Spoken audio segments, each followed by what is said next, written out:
Hello dear children, in today's video we are discussing our ninth lesson, Consumerist Culture, written by Cheriyan Alexander.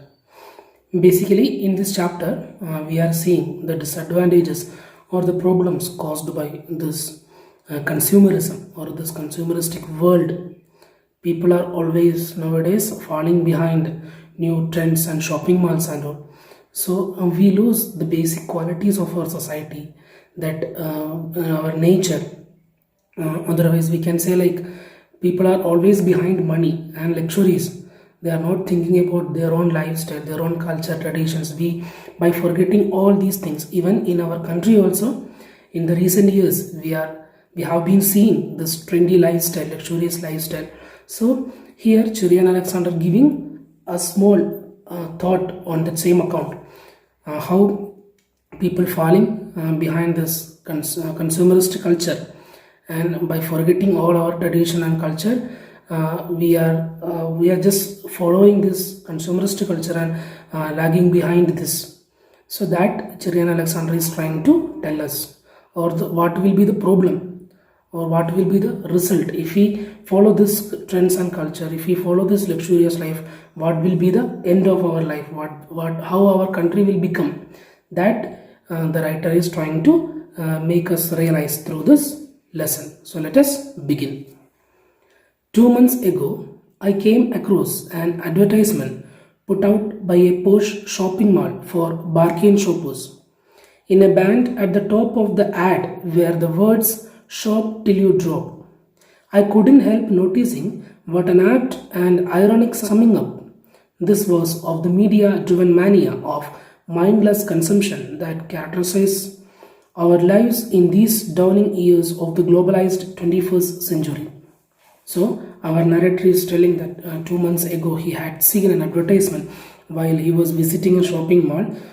See here, correctly I have mentioned shopping mall for bargain shoppers, where you are able to bargain. For example, you know what is bargaining.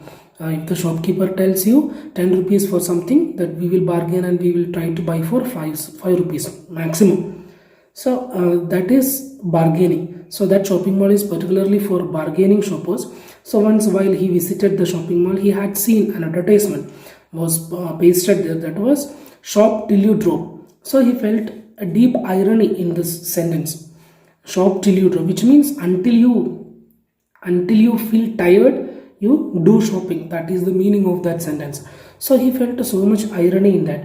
This medias and this media driven society is made so disastrous effect in the culture that Cheriyan Alexander felt. So he is trying to tell us in this 21st century our country or the world became a globalized community. People are always behind like luxurious life or trendy lifestyle. So Cheriyan Alexander is trying to give us an introduction about that. The make-believe merchants. Never before in human history have people all over the world bought and consumed such a bewilderingly diverse array of things on such a vast scale. And surprising thing is that most of the merchandise is absolutely unessential to human health and happiness. Just 100 years ago, our ancestors would have found it hard to believe that artificially colored, flavored and sweetened water would be sold in billions of plastic bottles and aluminium cans as a thirst quenching drink. Imagine their shock if they had been told that this drink has absolutely no nutritive value, but rather has a damaging effect on the digestive system and the bones. And yet Pepsi and Coca-Cola are sold even in the remotest nook and corner of the world today. These sellers of colored sweetened water are giant multinational corporations with revenues measured in billions of dollars, bigger than the combined GNP of nearly a score of the world's poorest countries. There are parallel success stories that can be told of the purveyors of cigarettes and liquor, hamburgers and fried chicken, cosmetics and fashion wear, a seemingly never-ending list. So the writer is trying to tell that this kind of one thing, this kind of a culture in the history never had there. Before we have never seen a type such history like this. Our ancestors, if they see this, they won't be able to believe like this one trend is going on in the society or in the world. For example, writer is telling that we are like, it is surprising that we are buying many things.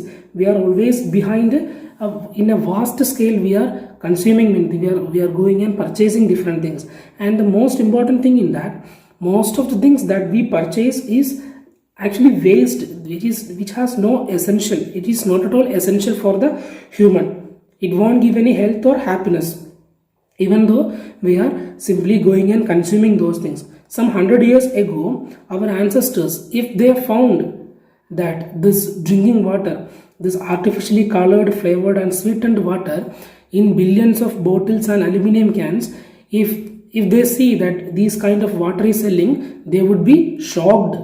If they had seen this colored sweetened water is selling in cans and bottles, definitely they would be shocked. And another one shocking thing, if they had know that this thing is not giving any, it is not at all good for the body, it is not at all good for the health, it is not giving any nutritive value, rather it is damaging our digestive system and bones. So Cheriyan Alexander is trying to tell that whatever we are, for example, whatever we are buying in that cans or bottles, this colored sweetened drinks for our to control our thirst, what we are buying, actually it is not providing any nutrition to our health, but it is providing damage. It is causing damage to our digestive system and body. So we can tell it as it is damaging our health and body. So if our ancestors, 100 years ago, our ancestors, if they go to know about this, they would be shocked by listening this. So nowadays we can see this Pepsi, Coca-Cola type of drinks, which is available each and every remotest nook and corner of the world today. Writer is telling that wherever you go, there will be a small petty shop, and there you will get this Pepsi, Coca-Cola types of drinks. Soft drinks are available everywhere. So another one interesting fact is going on behind this is the sellers, the manufacturers of this colored drink, their revenue, their income in billions of dollars. Their income is in billions of dollars. It is bigger than the annual income of some of the poorest countries. Some of poorest countries, what is their annual income? More than that, these corporations, the multi-millionaire corporations, they are earning maybe monthly. So by damaging our health, by damaging our digestive system, by damaging our bones, by giving us this sweetened colored drink, these companies, manufacturers, these billionaires, they are earning billions of dollars, maybe monthly or yearly, which is higher than the GNP of some of the poorest countries. And it is not only about the soft drink manufacturers. The same story we can listen from cigarette makers, liquor makers, then hamburgers. Hamburgers means hamburger is a kind of sandwich, which means fast food items, no, packed food items we can say. Fried chicken, cosmetic, fashion wear. So these all things actually it is unnecessary for humans, but it became a part of our lifestyle. Nowadays it became very essential, very necessary for the human life. So actually these things are not providing any nutrition for our body. It is not improving our life. It is not giving any health or happiness. But even though it is became very essential for the life. Equally unprecedented in the world's history is the size of the machinery of persuasion that has been set up in order to generate demand for the profusion of consumables. Without a doubt, global advertising today is the biggest and most sophisticated thought control project ever undertaken. Some statistics reveal the truth extent of this phenomenon. Global advertising expenditures, according to Benjamin Barber in his book Jihad vs. Mugwort 1995, rose sevenfold from 1950 to 1990, from a modest $39 billion to $256 billion. Barber adds that per capita global spending went up from $15 in 1950 to nearly $50 in 1996. One single company Yeah, the hamburger giant McDonald's spend more than $1.4 billion each year on advertising. All these figures are huge indeed and getting bigger all the time. So, who is the reason, or someone or a force which is forcing us to buy these things, which is forcing us to become a buying machine? Who is the reason for this? Cheriyan Alexander is pointing on advertisement. Advertisements are the main reason, or advertisements are playing a major role in making people to buy, to follow this traditional, this trendy culture than this luxurious lifestyle. So here we have some proofs that advertisements are playing a great role. One of the writers, Benjamin Barber, in one of his books called Jihad versus Mug World, which was written in 1995, in that book he is telling that the global advertising expenditure, which was increased from 1950 to 1990, it is a large increase, which we can say $39 billion was in 1950, which was increased to $256 billion within 40 years. From 1950, when it reached 1990, $39 billion increased to $256, and the per capita global spending in 1950 it was $15. Then when it comes to 1996, it became $50. So even per capita global spending also increased a lot. Then here we have Cheriyan Alexander is giving one single example of a company, that McDonald is very popular company among us. We have listened, it is very popular, and we have listened a lot about McDonald. So sandwich making company mainly they are spending nearly $1.4 billion per year only for making new advertisement. So we can say that advertisement is playing a great role, a major role in making people like a buying machines. It is obvious then that unimaginably vast amounts of money and enormous resources are being spent worldwide in an all-out effort to persuade people to become buying machines incapable of figuring out how much all that stuff they really need. Shopping has become more than a need. For increasing numbers of people today, it has become the chief form of entertainment. An obsessive compulsion they have little control over, and very often an end in itself.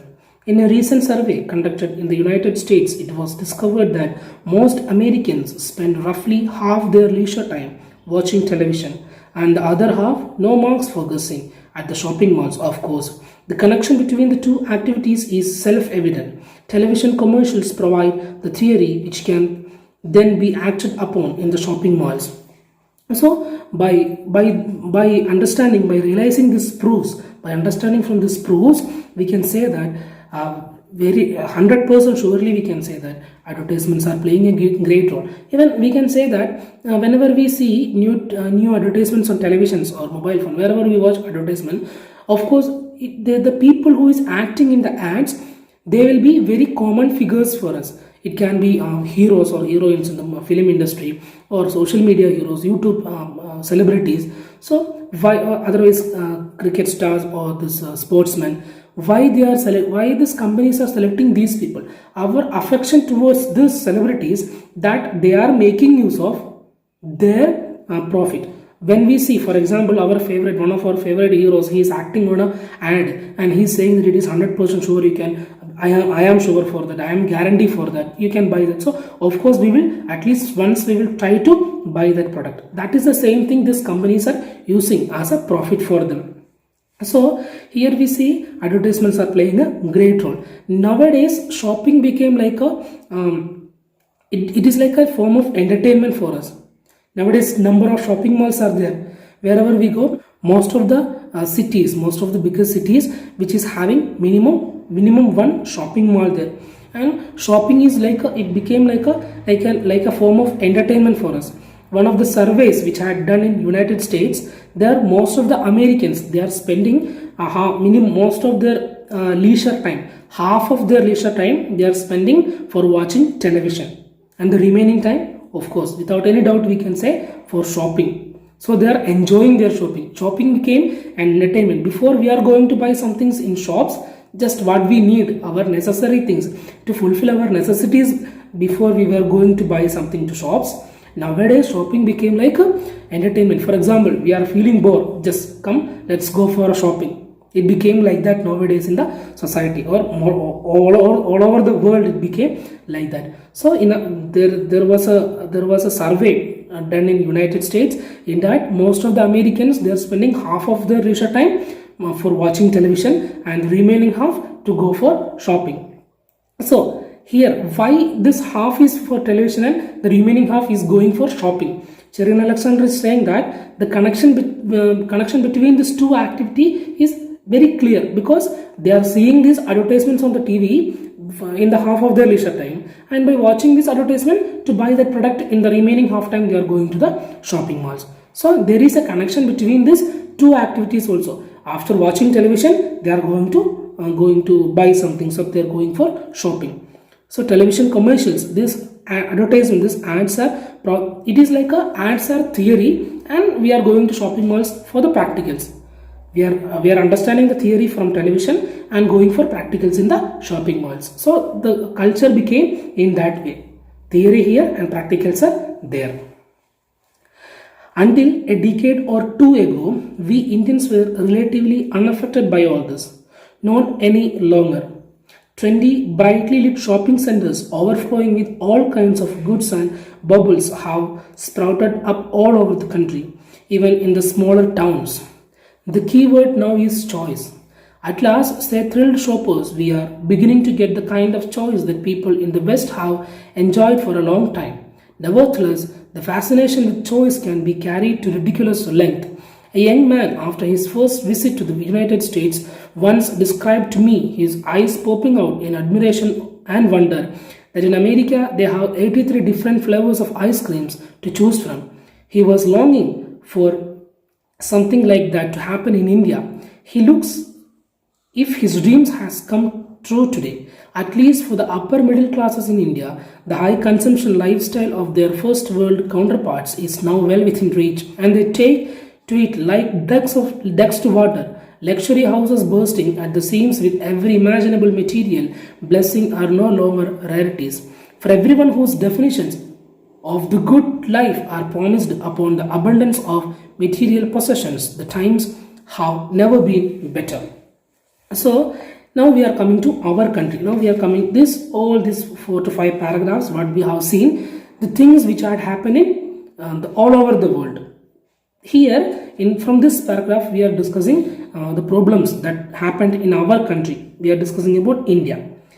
Some 10 to 20 years ago, these problems were not at all affecting our country. This one lifestyle was not there in India, but it was not any longer. This trendy, bright shopping malls are available even in our country also nowadays. What is the specialty of shopping mall? If you go to shopping mall, there we have a word called choice. For example, you want to buy something. For example, you are going to buy a television, you are going to buy a TV in a shopping mall. What is your budget? What is your likes? What is your dislikes? So by keeping all these criteria, you have choices to buy. For example, some years before, if you are going to buy a TV, there will be 1 or 2 companies were available. But nowadays, there are a lot of companies are available with different choices, different features, different specialities, different characteristics. So nowadays, that word choice became a key word. Even in small towns of our country also, we can see these big shopping malls nowadays. So nowadays, our people, our Indians are enjoying. They became like thrilled shoppers. What the people were enjoying some years before, some decades before, what the West people, what the foreign peoples, what they were enjoying, that we are also enjoying nowadays. The fascinating world of shopping had started in our nearby old town also. The shopping malls, the word choice is available in our towns also. Some years before, Cheriyan Alexander met a young man who visited America just for 1 year and who had come back. He told that in America, they have 83 different ice cream flavors. So, from 83 flavors, we can choose anyone. So, he is saying that in India, it is dream for us that US returned Indians, what is their dream? This is their dream, that a minimum choice. We want to choice for everything. From many of them, we can choose anyone according to our wish, according to our choice. Like this 83 different flavors of ice cream, that is not a dream for India now. In India, the same lifestyle we have now. So, that according to Cheriyan Alexander, he is saying that his dream maybe came true. Nowadays, in India also, that word choice, that facility is available in India also. People in India, they started running behind the luxurious life. We can see that in the nook and corner, we are seeing very much luxurious homes, big buildings, and we are running behind this materialistic world. We have our life is fixed, or our life is running upon the abundance of material possession. Cheriyan Alexander is trying to make us understand that even in India also, that trendy lifestyle, that luxurious lifestyle had started. So that's all for today. I hope you understood today's session. We will continue this in the next video. So see you in the next video. Thank you. Take care. Bye.